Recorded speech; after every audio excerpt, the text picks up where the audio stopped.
পুরুষ মানুষ দায়িত্ব নিতে না জানলে বিয়ে করতে নেই। মানুষ মনে করে ছেলে মানুষ বিয়ের পর আপনা আপনি দায়িত্ব নিতে শিখে যাবে, কিন্তু হয় কি জানেন, বিয়ের পর যখন নতুন একটা মানুষের যাবতীয় কর্তব্য পালন করতে হয়, স্ত্রীর প্রতিটি হক আদায় করতে হয়, তখন আশেপাশের অনেক অযাচিত কথা স্ত্রীকে শুনতে হয়।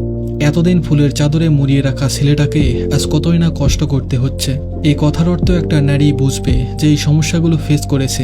পুরুষ মানুষের মায়ের প্রতি একটা গদগদ ভালোবাসা বিয়ের পর জন্মায়। বিয়ের আগে মায়ের দিকে ফিরেও দেখে না, মা খেলো না, কি প্রয়োজন, কি মন চাই, এসব বিয়ের আগে কোনো খোঁজখবর থাকে না। সে জানে না তার বাবা রোজ কি বাজার করে, বর্তমানে কত টাকা ইনকাম করে, কতটা কষ্টে দিন চালাচ্ছে। সে কিছুই জানে না, সংসারের কোনো কাজ করেনি, কারো দুঃখ বোঝেনি, খোঁজ রাখেনি, তাতে কোনো সমস্যা নেই। কিন্তু যেই না সে বিয়ে করে আরেকটা মেয়েকে আনলো, ঠিক তখনই সে যেন হনু হয়ে গেছে।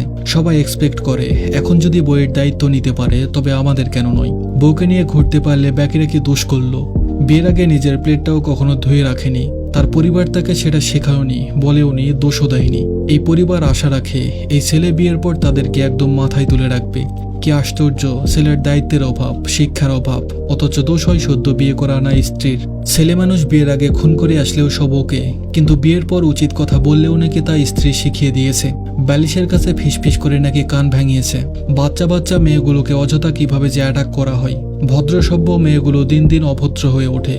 সে অভদ্র হয় না, বরং তাকে উত্তর দিতে বাধ্য করা হয়। পুরুষ মানুষের মধ্যে মেরুদণ্ড থাকতে হবে, সে যে আসলেই অভিভাবক। এ পৃথিবী রাজত্ব করতে এসেছে, তার নেচার ঠিক তেমনই হবে। তার স্ত্রী তার অনুগত্য করবে, সে স্ত্রীর হক আদায় করবে, সম্মান নিশ্চিত করবে।